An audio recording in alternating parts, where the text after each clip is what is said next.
The Center for Educational Media and the College of Education at Middle Tennessee State University are proud to offer professional development to K-12 educators in Tennessee through our online video library.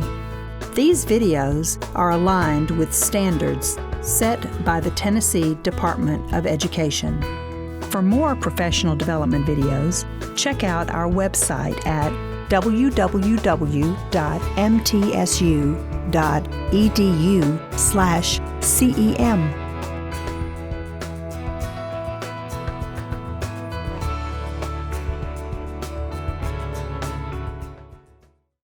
For our second session today of the Cross Collaborative, we welcome Dr. Tiffany Wilson and Dr. Jana McClain, both members of the faculty of MTSU's College of Education. Dr. Wilson is an experienced school counselor and now is coordinator of the school counseling program at MTSU. Dr. McClain is a former ESL teacher at Hobgood Elementary School and is now a faculty member in the Department of Elementary and Special Education at MTSU. The title of their session is Supporting Elementary and Middle School English Learners, a collaboration of EL teachers and school counselors. Dr. Wilson and Dr. McClain, please join us on screen.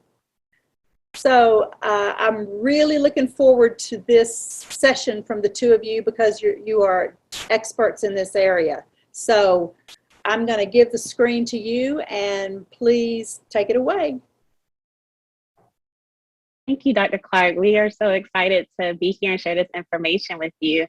And just as she introduced us, my name is Dr. Tiffany Wilson, and I'm the School Counseling Program Coordinator and have a real passion for working with diverse students and diverse learners. And I'm Dr. Jana McClain. I have been in the faculty at Middle Tennessee State University in the Elementary and Special Education Department for 1 calendar year. Prior to this, I worked as an EL specialist at Hobgood Elementary and taught high school German for a few years in Williamson County as well.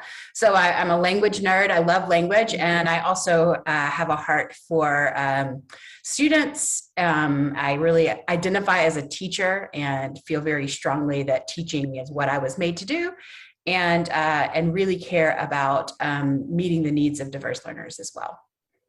All right, so just jumping into the presentation from the school counseling perspective, I believe when working with EL students, it's really important that we ground our work in advocacy and social justice. That approach is part of our charge as school counselors, it's part of our national standards as school counselors, and it's really the lens that we should use when working with all of our students, particularly when we're looking at EL students. Research tells us, right, that EL students is the fastest growing student population in K-12 education settings. We also know that EL students, when they come to our schools, they have experienced maybe a lot of challenges coming into the United States and particularly to our schools. And those challenges can be experiencing psychological distress from discrimination, just the journey of coming to the United States, losing their family, losing connections to where they're from, acclimating to a whole different culture, a whole different language, all of these different challenges they may experience in the legal system here in the United States, and understanding if they don't have, not understanding their legal status or just the laws, right? The immigration laws in this country can be very complicated. And so we have to understand when working with these students, they come with a special set of challenges, a special set of needs that they may need assistance with. So as school counselors, and being that we're culturally responsive, trained professionals, we really need to make sure that we are advocating as much as we possibly can for these students and the special needs that they bring with them. In conjunction with the social justice and advocacy, I also think fostering healthy relationships is the other tenet that's critical in the success of EL students. We know from a trauma-informed approach that healthy relationships is the crux of just successful students in general. So it's really important that we surround our EL students with positive relationships. And this may mean helping teachers, right, to foster these relationships. And that can be challenging as well, especially if they have biases against EL students. if they have a belief that EL students cannot be successful because of their EL status, or maybe they just generally do not have the skills or knowledge to develop those relationships. So it's really important that we teach our teachers how to develop these positive relationships. It's also important that we help the EL parents, right, to develop a level of trust to the individuals that are in the school. This means developing trust with the administrators, with the teachers, and with any support system that is within the building. We have to make sure that we always have parental support as much as possible, because we also know the success of all students really depends a lot on the parental support. So making sure that we start that relationship as soon as the parents arrive to our schools. And then as school counselors, we have to make sure that we put in a huge effort in doing regular check-ins with our EL students and making sure they know who we are, that they know that our office is a safe space, that we are there to advocate for them, and that we want the best for them. So it's really important as school counselors that we make our presence known and that we stay in regular contact with our EL students. So one of the reasons that collaboration between school counselors and EL specialists is so critical is because each specialization brings an important lens to supporting the needs of students designated as English learners. And we're speaking particularly here about elementary and middle school, but much of what was said in the high school presentation that we just watched, wasn't it a great presentation? Much of what was said there can be applicable to these younger grades, and much of what we talk about in the younger grades would also apply in the secondary settings. But one of the things that I think an EL specialist can be particularly helpful for in the collaboration partnership is EL specialists are particularly equipped to understand about the diversity within that EL label. So as our presenters earlier this morning mentioned, there's a tendency when we all have implicit biases that we have to counter. And when we hear the word English learner, we typically think of one particular type of student. In reality, there's a lot of diversity under this EL label. And so as we are working to best serve the students in our buildings, the EL specialist can really help the counselors know more about the different students that are present in the school. And English learners can vary in a lot of different ways. One of the ways that they can vary is according to their language background. As was said over and over again in the presentation this morning, earlier this morning, Spanish is not the only language that students designated as English learners speak. There are a wide variety of languages spoken. And it's also important to remember that even a student who speaks Spanish, that might not be the only other language that they speak. So it can be, it may be that your students who speak Spanish with their peers also speak another language at home with their family, especially with some of the newer immigrants to this area from Central America. Many of them speak indigenous languages in addition to Spanish.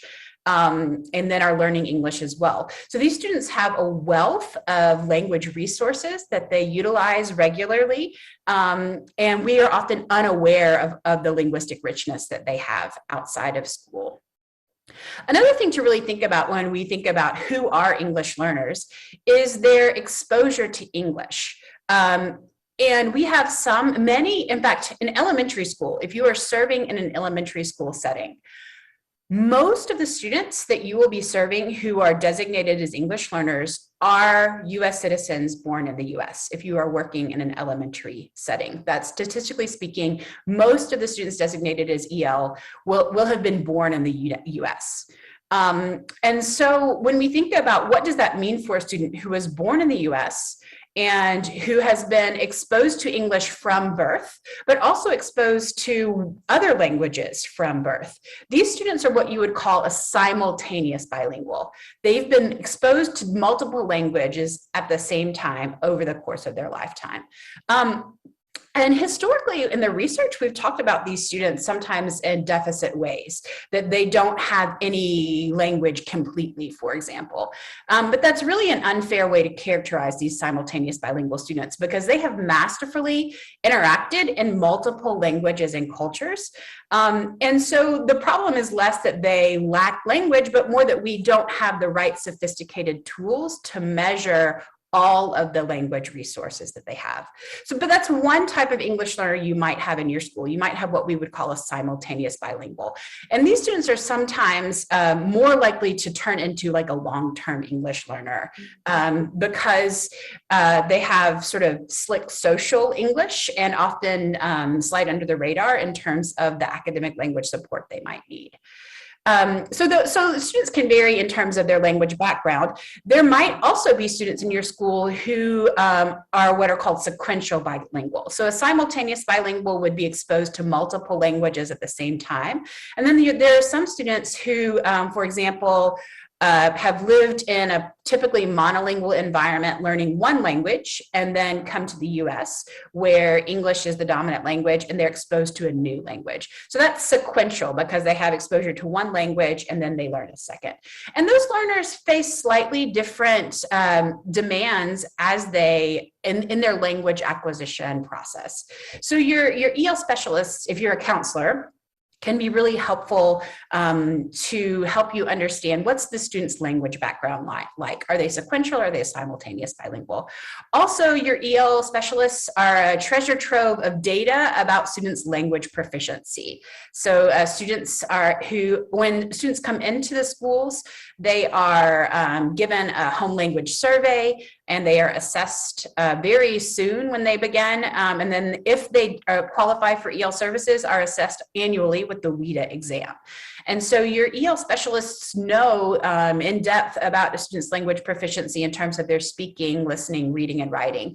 In addition to those exams, your EL specialists are language specialists, so they spend a lot of time attending to students' language proficiency. And so it can tell you a little bit about the areas where students may have more strength than others, as well as whether they're sort of newer emerging in their English proficiency or whether they're bridging into native-like proficiency, which you would consider exiting out of EL status.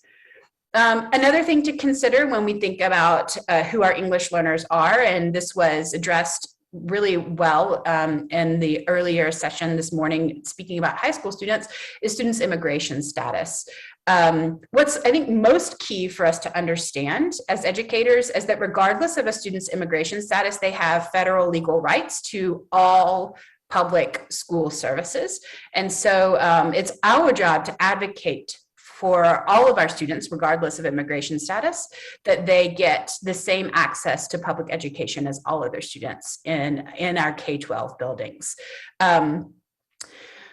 And Dr. Wilson also mentioned many students who are designated as English learners are also racial and ethnic minorities, and then face the issues of racial trauma based on their race and ethnicity in the US. And students who are designated as English learners might come from a variety of socioeconomic status backgrounds. But statistically speaking, students who are designated as English learners also are living in poverty and have less access to the resources than students who are not designated as English learners. So there's these intersections of identity that apply to who English learners are, and there's also so much diversity. There's such heterogeneity within that label that it's really important for EL specialists and counselors to work closely together to get a full sense of the unique needs of each learner in the building. Absolutely. And one thing that comes to mind is as you work with your EL staff and work together, it's really important to know that even if you have EL learners from the same language and the same cultural background, that they're still individuals and we still have to treat them as individuals, because I think that gets lost as well. So no matter who you're working with, just always make sure that we are treating all these students individually, because that's who they are. And so as we think through the roles of EL specialists and counselors in supporting students, we wanted to really address kind of different areas of the student. And we decided to start with the academic concerns. And one of the key roles, I think, for counselors in middle and elementary school is advocacy. As Dr. Wilson said earlier, this advocacy and a heart for social justice and making sure that our students have access to the same same high quality education that other learners in our building have. Often for students designated as EL, the expectations are lowered. And it's a real challenge to provide the supports and scaffolds that English learners need while still providing the same level of rigor, so that students access the same curriculum, learn the same content while they're in elementary and middle school to get that strong foundation for secondary school. One thing to think about is what the research says about the EL label, because it can be sort of a double-edged sword, much like the label of having an individualized education plan. So one question to ask yourself and think through critically as you're working in your building is, in my classroom, in my building, in our community, is the EL label one that is supportive or stigmatizing? So Umansky and colleagues did some really fascinating work where they took a look at the academic trajectories of students who were sort of on the border of qualifying for EL services. So if you imagine that there's an EL cut score, like at a 8 would be where you would qualify for EL services. They looked at the students who were at a 7, 8, or 9, and they kind of divided them into two groups: the group that got the support and the label, and the group that didn't get the support and the label. So similarly, multilingual students who were similar in their English language proficiency, and they tracked the academic trajectories of these students over time to see, like, statistically, there wasn't that much of a difference between those students who got the label and didn't. So what's the effect of this label? Is it supporting students or stigmatizing them?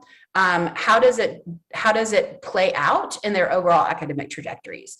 And unfortunately, what they found is that for students who qualified for EL services, where you would think that support would help to give them a leg up academically, their academic trajectories were actually lower.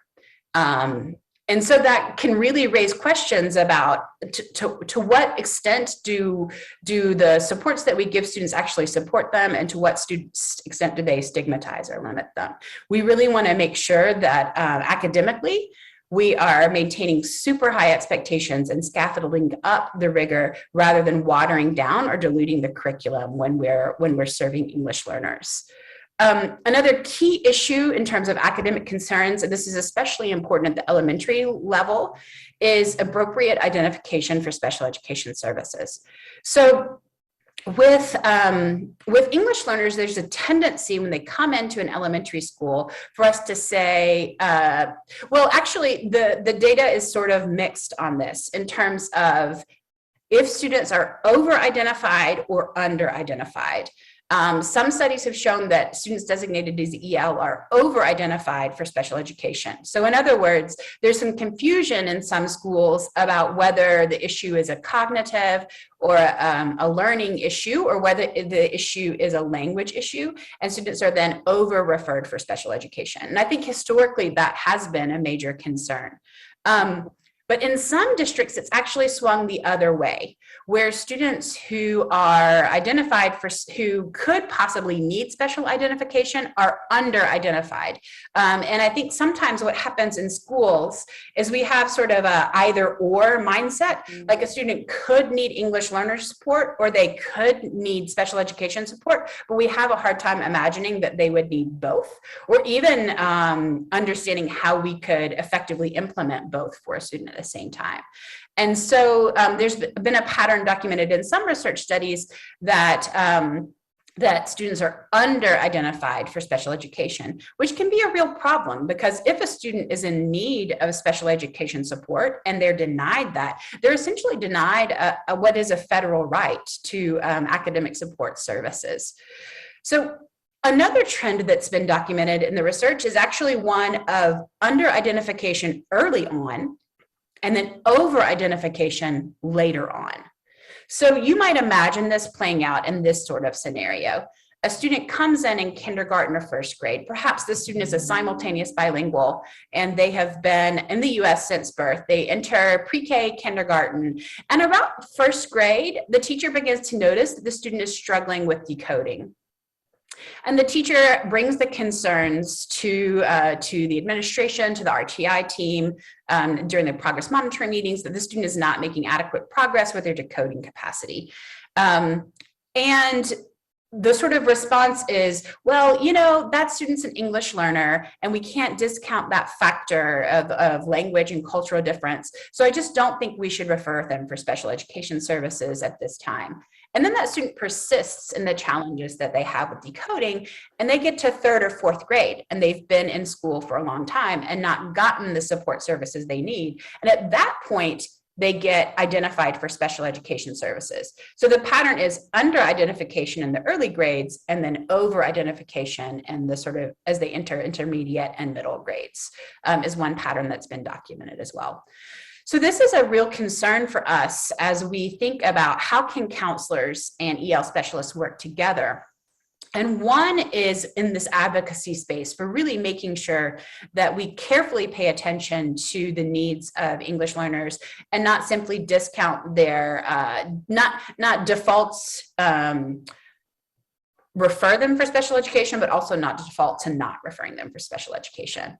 And then once students actually have these dual designations of both English learner and special education services, one important key role of advocacy is to make sure that they actually get both of those services, because that can be a real challenge with scheduling in schools, that students get multiple supports to best help them have the most academic success that they can have. I want to add to it, it's really important that we get our parents involved, our EL parents involved in this process, because a lot of times trying to teach about special education and their culture that may not exist, right? So they may not see, I used to see that all the time with my Middle Eastern populations and my Asian populations, oh, just work harder and everything is fine. When that's not necessarily always the case, that they really do need support. And so it's really important that as we advocate that we really have the parent involved as much as possible, and that we make sure that they understand how these supports work in a United States education system. Yes, I think that communication, much of the communication concerns that were mentioned initially in the presentation earlier this morning about cross-cultural understanding and knowing that the special education referral may look different in other contexts, and that there might be a lot of fear and anxiety around that process. So being especially sensitive to that and encouraging and supporting parents to ask questions that they have as they work through that process, I think is really important. But of course, we don't just want to address the academic concerns. As EL specialists and counselors, we care about the whole child. So another big area where counselors and EL specialists can work together is to address the social and emotional concerns of students designated as English learner at elementary and middle school level. Absolutely. I think using that trauma-informed approach again and creating that environment that fosters that positive, healthy relationship, again, is going to be critical to the success of EL students. We need to make sure that we are providing culturally responsive interventions when working with EL students and their families. For school counselors, that includes small groups, classroom guidance, individual counseling, play therapy, particularly for the little ones, can be very effective if there's a language barrier there.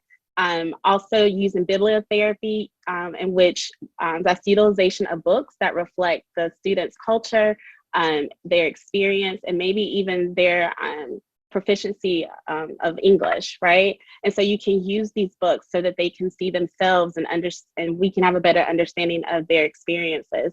And play therapy, as a school counselor and clinical mental health counselor both, play therapy is one of the most powerful interventions you can use with little ones who don't have the language or the words to describe what they've experienced, but they can play it out. And so that's a very powerful tool that school counselors can use.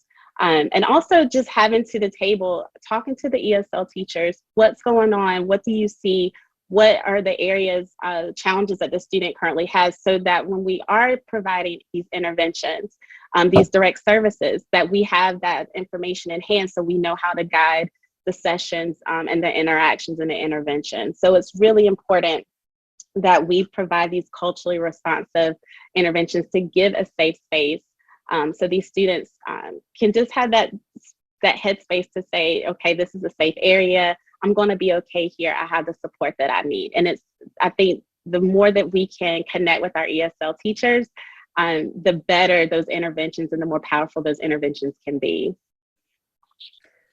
Yeah, so one of the main theories of second language acquisition is what's called the affective filter, which connects social and emotional well-being and essentially the student's comfort level with their ability to learn language. So when a student is in a stressful situation, when a student is feeling a lot of anxiety, then it makes it very challenging for them to take the necessary risks in trying language out. I mean, the way we learn language is by using it, by trying it out, by playing with it. So when we have anxiety, or when we feel stress, or when we feel afraid, then it makes it really challenging for us to jump in and learn language. And that affective filter can essentially like block the language. And really impede students' ability to learn the language. And so I think for those of us who are EL specialists, this is where our counselors can be a huge resource. One of the main goals of this presentation is to encourage collaboration. How can we work together to meet the needs? And so for those of us who are EL specialists, we may not have had the training in trauma-informed practices and being aware of how to meet students' social and emotional concerns. And so working together with our counselors is a really powerful resource for getting that done. Dr. Wilson, will you talk a little bit more about bibliotherapy? I know that was something that you had mentioned, and you talked a little bit about play therapy, but I'm really curious about bibliotherapy and what recommendations you might have for that. Yeah, with bibliotherapy, I used this when I was a school counselor and as a clinical mental health counselor, but it's really just finding books that reflect the students that you're working with. And a lot of times I would go to used bookstores, Barnes and Noble, I had my education, membership, educators membership, or I would just borrow some from my fellow school counselors, and we would sit there and we would do classroom guidance. Especially the last school, one of the schools I worked at, we had a huge population immigrate they were the Montagnards. It was an Asian group that had immigrated to where in High Point, North Carolina, and we were like, oh my gosh, what are we going to do? And so our approach was to do classroom guidance so we could help the current students and the EL students get acclimated to the culture. And so we tried to find as much as we could, and we would read books and then just have discussions about the experience, right? So that way that students can see themselves, and it's a way of processing their experience and what they have gone through. And also just getting an opportunity to get to know them, right? And then to also, it kind of, what am I trying to say? It validates their experience and validates who they are as people and lets them know that we are happy that they're here. And it's just another tool to use to help them process what they've gone through in their process of enrolling into school and coming to our country. So I think bibliotherapy is a wonderful way. And it also helps with the language proficiency, because if the book happens to be in English, it can be in their native language as well too. It doesn't have to be in English, but if it is in English, it also helps with the English proficiency and helping them to practice their language skills. Yeah, there's the Pura Belpre, Purabelpre, is the American Library Association identifies these books as really well-written, high-quality children's literature written by Latinx authors, and often has themes, which are not always the same as, like I said earlier, not all EL students are Spanish speakers, but there's a lot of great resources on that list for our students who are Spanish speakers. And then the ALA has a number of other sort of award-winning books lists that can be really powerful resources for finding books that are really great for talking with students about the pressure and stress of being in a context that's unfamiliar, of learning a new language. I just wanted to take a second to remind you, if you've not, or let you know if you've not ever been a part of these live stream events before, that there is a question question bar where you can type in your questions, and we'll have some Q&A time at the end. So if you have a question that comes up, please don't hesitate to go ahead and type that in the question box, because we might find a way to build it in as we're speaking as well, in addition to addressing the Q&A at the end. So the last area that we really wanted to attend to in thinking about the whole child from the point of view from a counselor's perspective, not just the academic development and the social emotional development, but also career development, because we know even in elementary school, as we're beginning to introduce students to education as a concept, we want them thinking about their futures. And career development is not something we want to wait until they are sophomores or juniors in high school to think about. So as we consider career development, I think one area of the research that's really powerful for us to consider is what's called funds of knowledge work. And what funds of knowledge are is essentially being clear that the cultures that students come from have a lot to offer us in terms of resources that can be leveraged in the classroom, but especially resources that can be leveraged for future careers. On a very basic level, we call these students English learners, which is a label that unfortunately centers what they don't know. We instead of calling them multilingual, instead of calling them bilingual, instead of calling them culturally flexible, we name them by what they don't know. We call them English learners. And the funds of knowledge research tries to flip that on its head and say, what are the things that these students do know? What are the resources their communities do have? And specifically, what are the resources that are historically accumulated within the cultural backgrounds that these students come from? So as we, from a young age, recognize and leverage the powerful resources that are in the communities and cultures where our students come from, that sets them up for success by helping them recognize that they have strengths that can be utilized and can be important for contributing to our overall community. So for example, when I was an EL specialist working in an elementary school, I had a 6th grade group in particular, and there were 6 of these students in my small group pullout session, and every single one of these students was responsible for caregiving. Every single one of them had a cousin or a little brother or sister or a neighborhood child that they were responsible for supervising at some point during the day. And I knew that from my interactions with them, from my conversations with them, from my relationship building with them. And so I developed a unit in which we together collectively researched what are the most important things in caregiving to prepare young children for elementary school. And together we read various texts to support our understanding of caregiving. And then at the end, we created a Prezi presentation that had a QR code, and each of the students collaboratively presented on how to be effective caregivers. So this was leveraging something they had as a strength, something they were already doing, and connecting it with some of those academic skills of research, but also those career skills of collaboration and presenting. So that funds of knowledge research can be really powerful as we think through student funds of knowledge. Similar to the funds of knowledge work, there's some work on cultural resources among particular immigrant communities. Coppens and then Rogoff is another scholar who's researched Mayan indigenous communities. So a lot of our students who are from South and Central America have sort of these Mayan indigenous historical cultural accumulated skills. And what they've done is examined what are the patterns of interaction in families in these Mayan indigenous cultures, and compared them with sort of what is mainstream white European cultures. And in these Mayan indigenous cultures, there's this process called learning by pitching in and observing, or learning by observing and pitching in.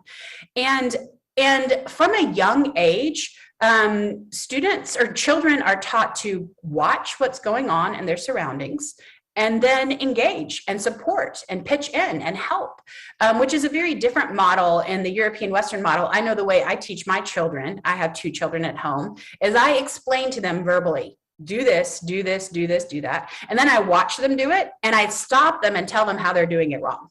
So a lot of the work that I do is verbal and explaining.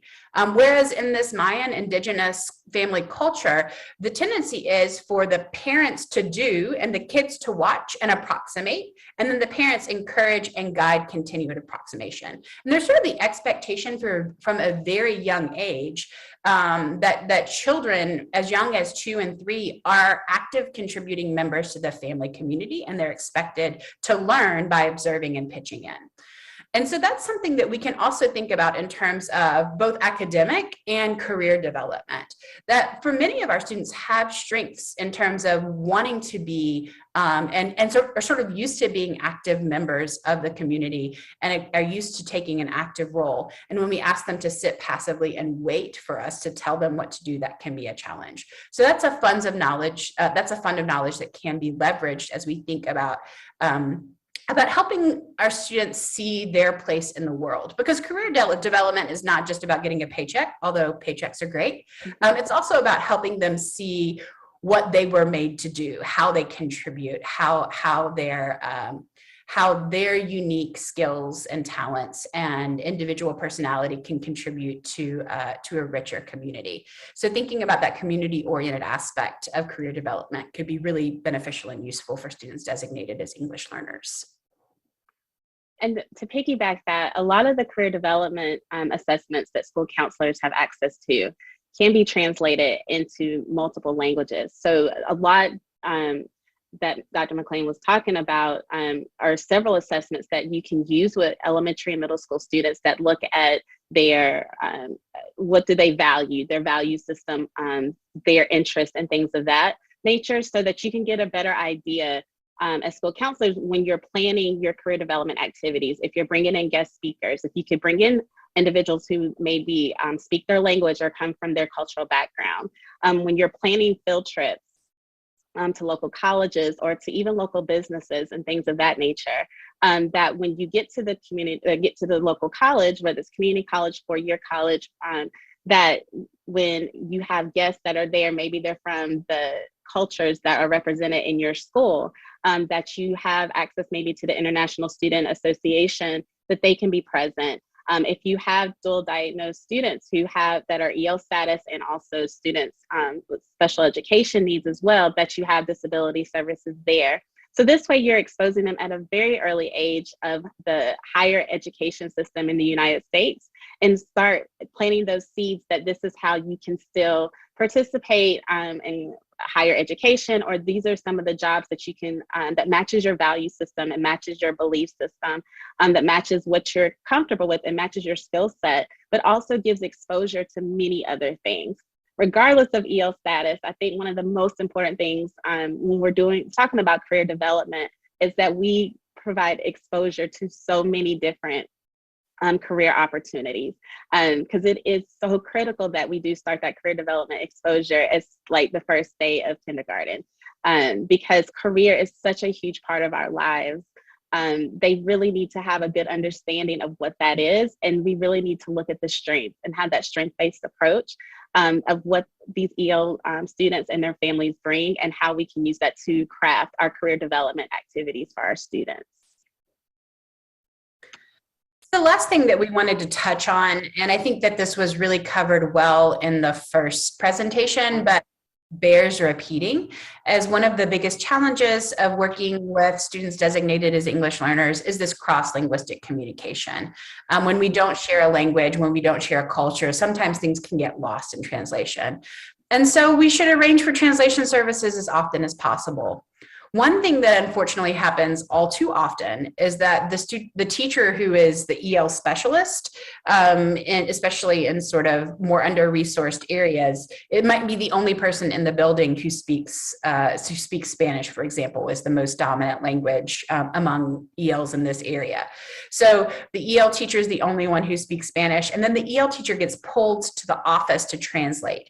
Well, the thing about that is that the EL teacher is an instructional provider. And so by pulling the instructional provider to offer translation, those students miss out on the instruction that they are legally entitled to, that they really need to access the curriculum. If they don't get the English language supports that they need, then that's going to set them behind academically. It's going to cause them challenges socially and emotionally.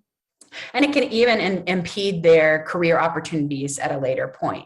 So we need to be really careful about using staff members who have multiple hats, that we don't take away from their instructional resources to provide translation. And unfortunately, that's something that I see happen a lot in the schools that I've worked with, and I've heard from a lot from the EL specialists that I work with.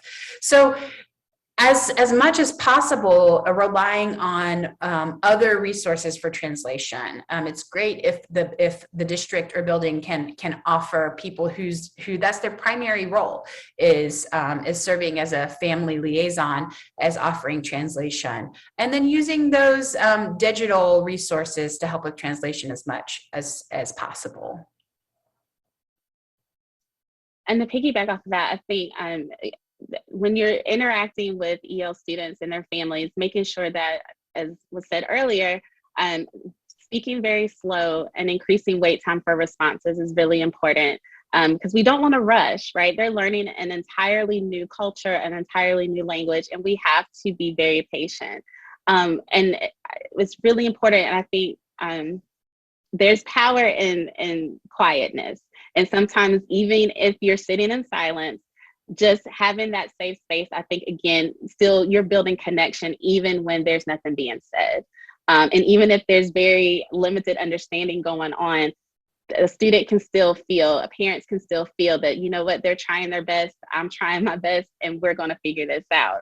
And so being in that space, I think, is really powerful.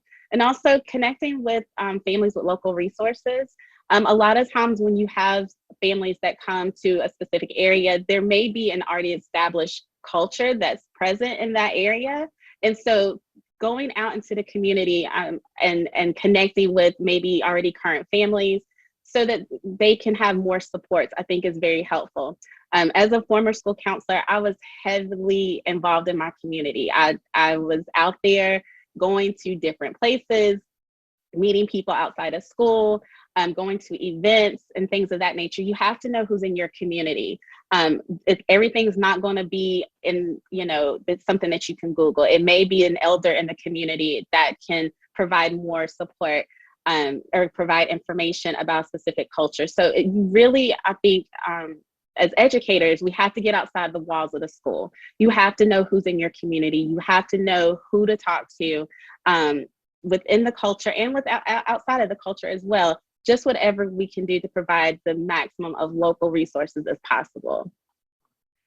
So we wanted to kind of keep it brief today and just provide sort of a broad level overview. Again, the main objective of this presentation was for us to talk about how can school counselors and EL specialists as faculty and staff in K-12 schools really work together to support each other.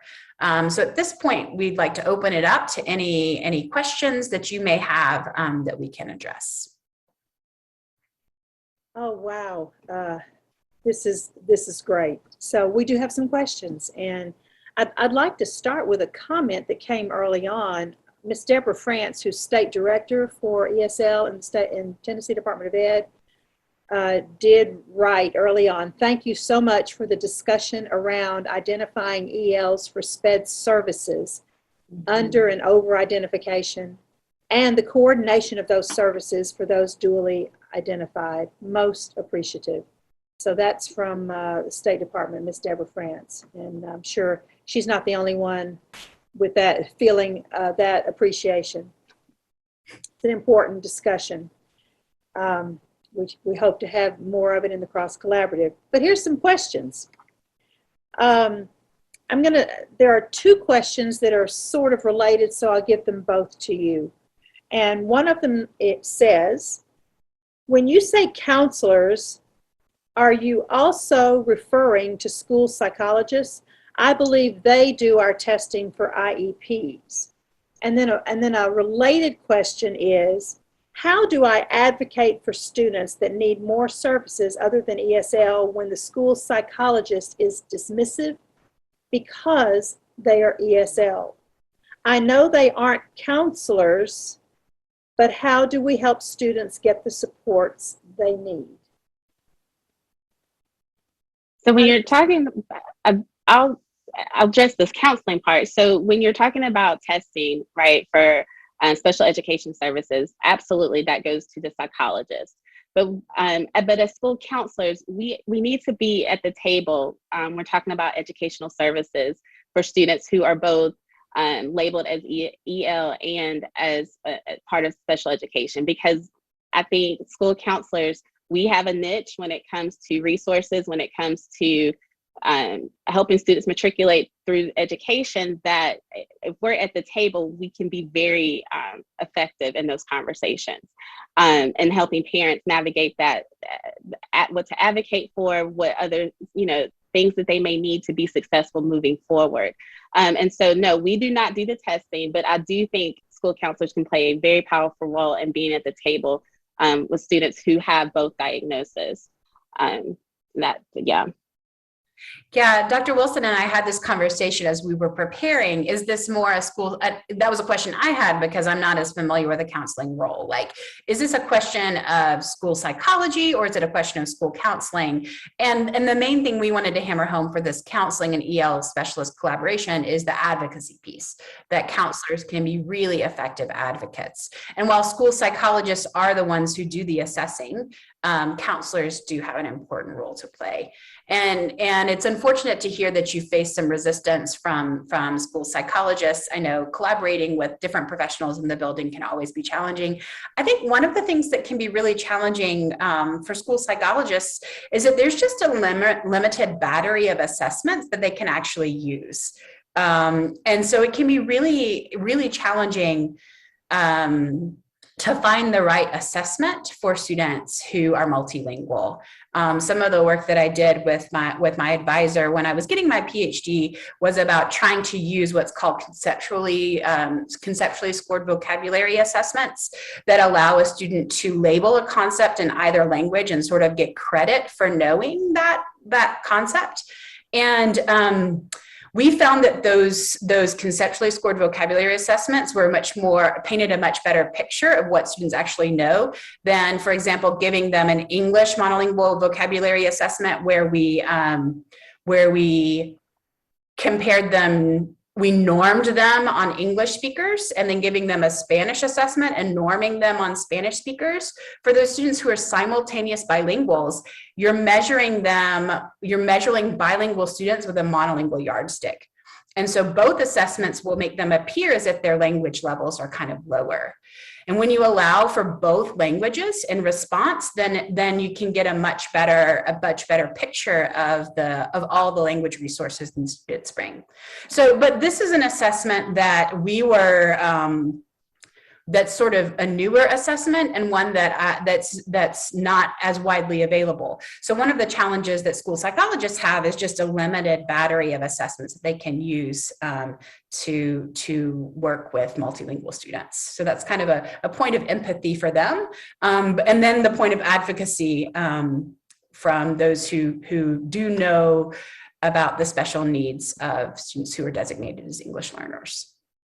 The next question is it's almost as if you read my mind, but not only is it on this list, but it's come up repeatedly in our collaborative sessions. And essentially, how do we accurately identify an English learner who needs SPED or has a language disability? What tools or measurements are there that can do that? So you just said that the tool that you just described is relatively new. Mm-hmm. And we've had this discussion with Dyslexia Center as well. So Dr. McClain, how can we find tools that can accurately differentiate between a language disability without special needs as opposed to special needs?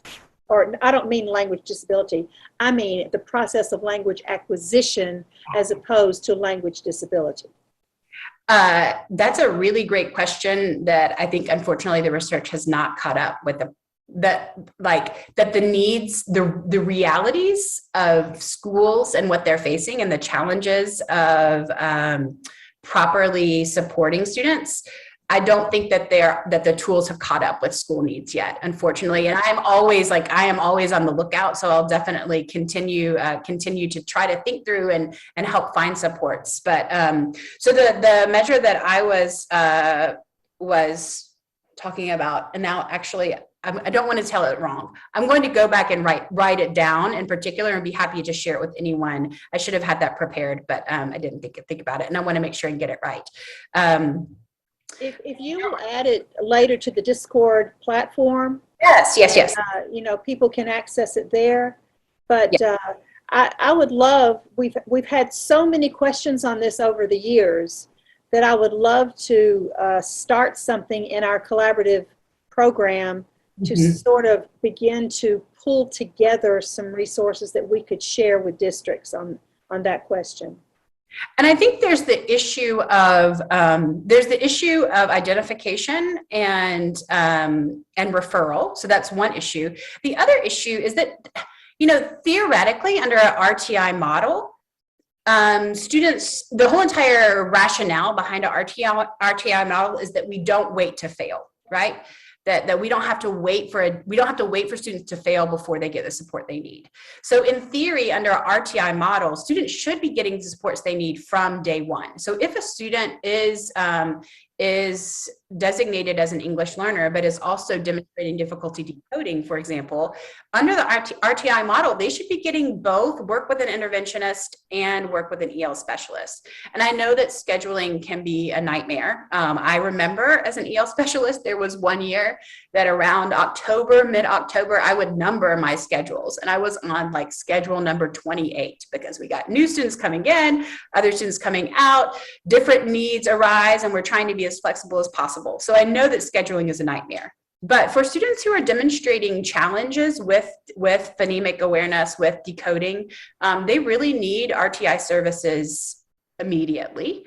Another real challenge in the RTI research is that RTI, often the research-based interventions that are advocated for in the RTI process are not tested or not researched with culturally and linguistically diverse populations. So it's like RTI, that's been one critique of RTI, is that historically RTI has been designed for students with special needs without thinking about cultural or linguistic considerations. And like EL services have been designed for cultural and linguistic needs without thinking about cognitive needs. And so when we've set up these systems and policies in ways that don't intersect, it can be really challenging to meet the needs. So I think that's work that needs to be done, not just in Tennessee, but across the US. Definitely a conversation that we should continue having. Yes. Thank you. There's another question, and this goes back to the discussion for both of you on the question of cultural competence. And this question, I'll give context first. When children come to us who are learning English, they are looking to, learn the culture of the school and feel and become a part of that culture. And the language may be considered a negative barrier. So,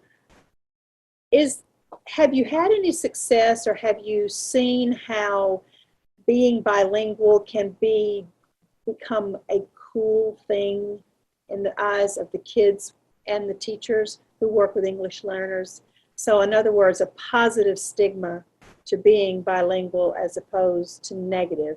And I ask this in this session because young children typically have less bias than the older children, and it might be the time to plant these seeds, that it's really very cool to be bilingual. So any thoughts on that?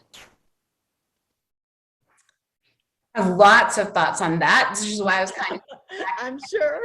and if you have any thoughts you wanted to share, I definitely don't want to dominate the conversation if you have some ideas. I think just in our culture, I mean, the music we listen to, the movies we watch, multilingual is so immersed in our culture, I think day to day that we don't even realize it. And so I think for elementary and middle school, I think celebrating the different cultures, of course, is a great way to do that.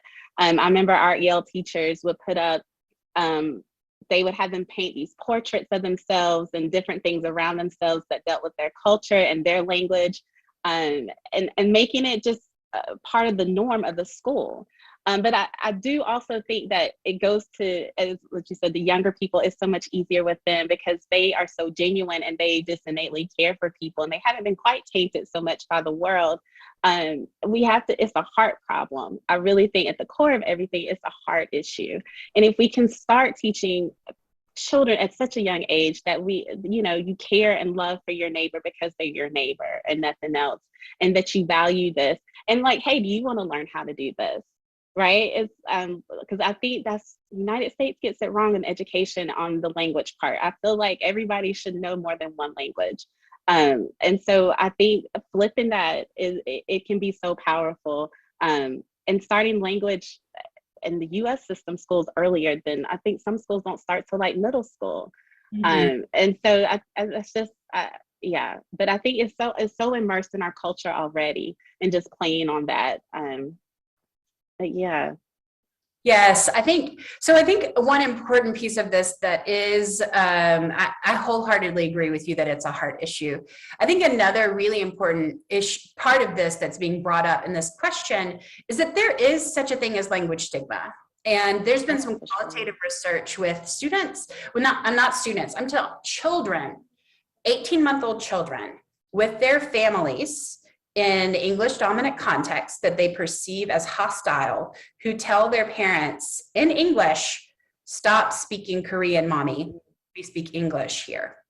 So this is a powerful, this monolingual language stigma that English is the only appropriate language is one that students internalize long before they come to school.